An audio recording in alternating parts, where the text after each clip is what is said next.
rate you guys. I'm going to try to, after I did that video, I'm going to try to do a better one now because that subject, there's just not much to say anymore.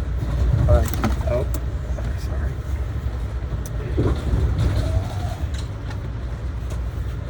There we go. That should do it. Turn this like this. That should do it.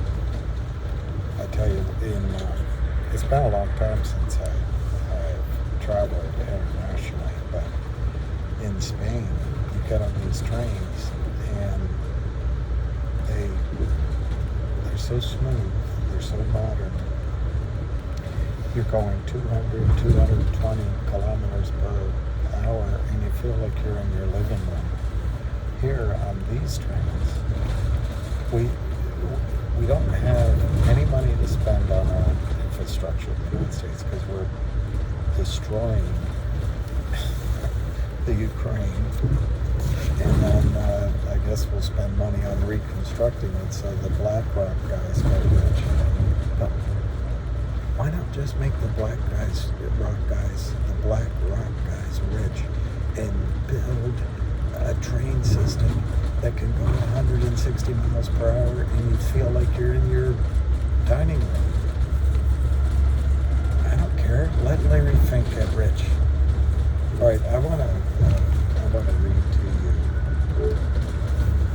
one of the great things is the Wall Street Journal. I don't know how much it costs, so let me see. $5. It's ridiculous. So let's go over the top numbers. God, I can't even have my cup of coffee. It's ridiculous. All right, so the Dow's at 38,000. Let me tell you what I think about that. I already told you that I had John Templeton when I was on a President's Club trip. I'm not bragging. Back then, it was lower numbers than now, but he was really interesting. And the Dow was around 1,600, and the Nikkei was like 40 or 45. And he said those two will flip. And he was right. Of course, it took a long time later. His implication wasn't that the Japan index was going to collapse. It's just they would cross. Nasdaq's at 16,000. 10-year Treasury yield is 4.668, and nobody's buying treasuries from overseas, so that yield is manipulated. The Fed is buying those bonds, I think. Oil is 83.85, and I assume that's WTI. The euro is $1.06. The yen is some huge number. All right, so then we go to. All right, let's read this analysis from Nick Timmerus. Whoever said on that call that I'm never right, I have to beg to differ. Not that it helps with trading, but I said I didn't think the Fed was going to lower interest rates. Well, anyway, this headline here is high rates appear on track to persist long term. It's an analysis by Nick Timmerus. Amid the debate over whether and when the Federal Reserve cuts interest rates, another important argument is unfolding. Where do rates settle in the long run? In the long run, we're all dead. At issue is the neutral rate of interest, the rate that keeps the demand and supply of savings in equilibrium, leading to stable economic growth and inflation.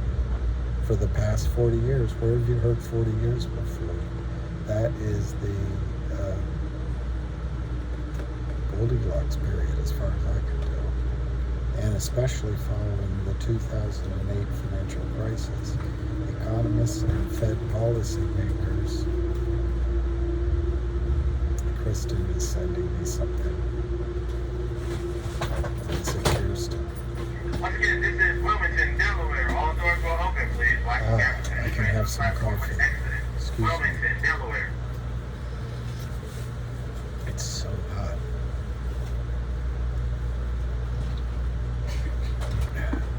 Thank you. Okay, for the past 40 years, and especially following the 2008 crisis, economists and Fed policymakers steadily revised down their estimates of the neutral interest rate. This view became embedded in bond yields, mortgage rates, equity prices, and countless other assets. This isn't a living room. This is like a boxing ring. But hey, let's send our money overseas. But now, some see reasons for neutral rising, with the potential to change a wide range of asset prices. Let's see what he says. The neutral rate, sometimes called R or R star, that's in the economic statistics, can't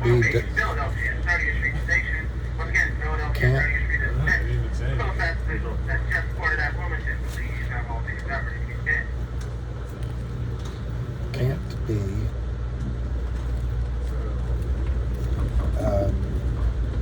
directly observed. No kidding. It can only be inferred. Economics is all. I studied it. It's all crap.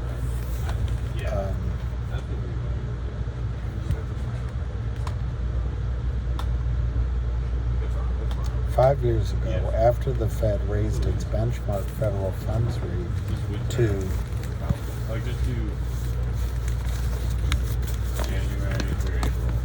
let's see where they raised it to. I mean, late April. We on May. And then you go back once, like maybe 2.4%. They raised it to 2.4%. Officials saw signs of feeble growth and inflation began lowering rates, implying neutral must have been around that level or lower. Obviously, I screwed up that sentence, but I'm not going to go back.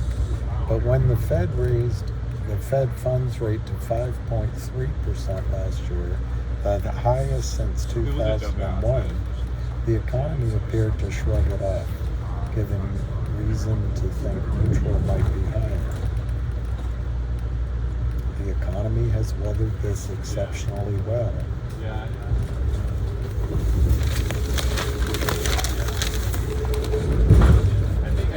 No one could have told me 10 years ago we would have raised rates to this level without this outcome. Our conviction is in a higher neutral rate is going up as every quarter of data comes in. Joe Davis, chief global economist at Vanguard. The persistence of strong demand doesn't necessarily mean that neutral has risen. It might simply mean higher rates have yet to work their way through the financial system. Households and businesses, having locked in their borrowing at low rates, might be relatively insulated from recent rises. Based on the resilience of economic activity, one conclusion you could draw is that the R star might be higher. That's the neutral rate. Another conclusion you could draw, which I think is totally valid,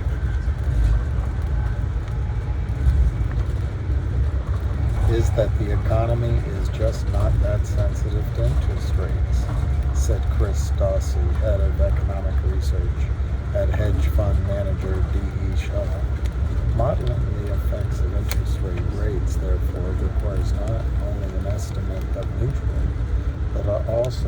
most sensitive spending is to rate changes and the lag between spending and prices. That's a lot to get right, especially when errors in one area can easily be mistaken for misestimates elsewhere, said Jason Thomas, chief economist at private equity manager Carlyle Group.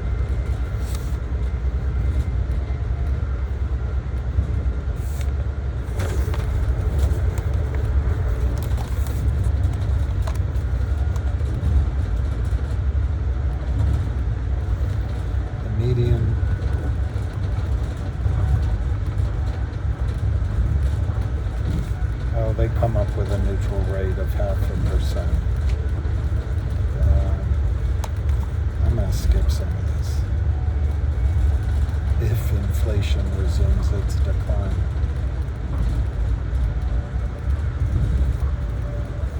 The Fed wants to normalize policy, but where, said David Miracle, chief economist at Goldman Sachs. They are not going to stay in the 5s. The normalization is not going to take them all the way to 2.5%. Where in the 3 or 4s they feel comfortable stopping is still up in the air. That's Goldman Sachs. There are several factors cited for why neutral might be rising. In other words, where interest rates stabilize. Soaring government deficits and strong investment driven by the green energy transition and artificial intelligence fueled frenzy for electricity-intensive data centers.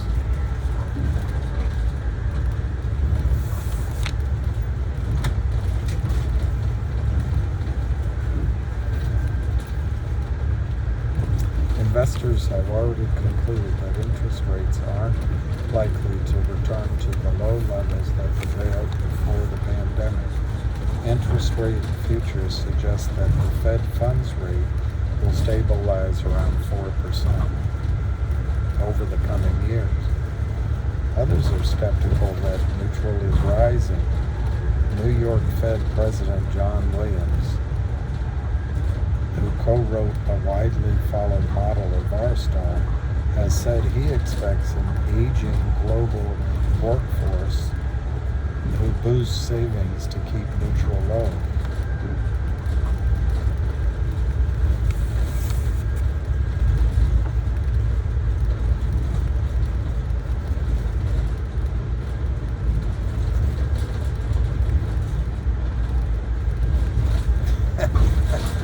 All right, here's the best paragraph of the whole article, which doesn't have a conclusion. Given the imprecision, Powell has implied the Fed must act on the assumption it doesn't really know where R-Star sits, the neutral level. We only know it by its works, he said last year.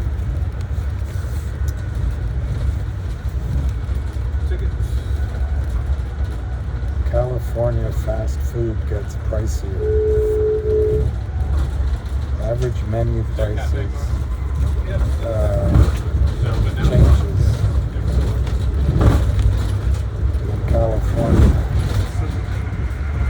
Chick-fil-A's up 10%. Starbucks is up 8%. Shake Shack is up almost 8%. Chipotle is up over 6%. Taco Bell 4%. McDonald's 2.5%. Jack in the Box 2%. Wendy's 2%. Olive Garden 1%. Wingstop 1%. It's 14 minutes of the Wall Street Journal. Priced out of the American dream. All right. I want to go to the head of the business and finance section. So last week the S&P closed at 5,000. I think it's going to 7,000. S&P financials were up a bit. Trans was up. 2-year Treasury yield 5.99. Nikkei is 37,934. All right, so the headlines here: global power demand surges on AI and AC. So do you think we're going to be able to cut back on our consumption of oil and natural gas? Renewable electricity is growing fast. The trouble is it can't keep up with growing power demand. In the United States, the new driver is energy-guzzling artificial intelligence. Demand was already on the rise to power electric vehicles, heat pumps, and other devices designed to reduce fossil fuel use.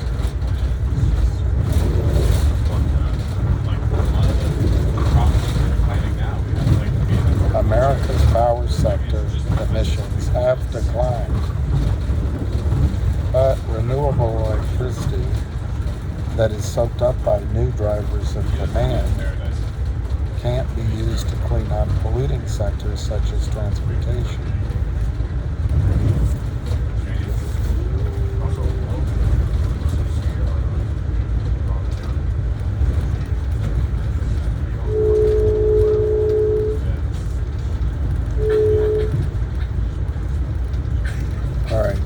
Airlines and hotels are seeing a comeback in business travel.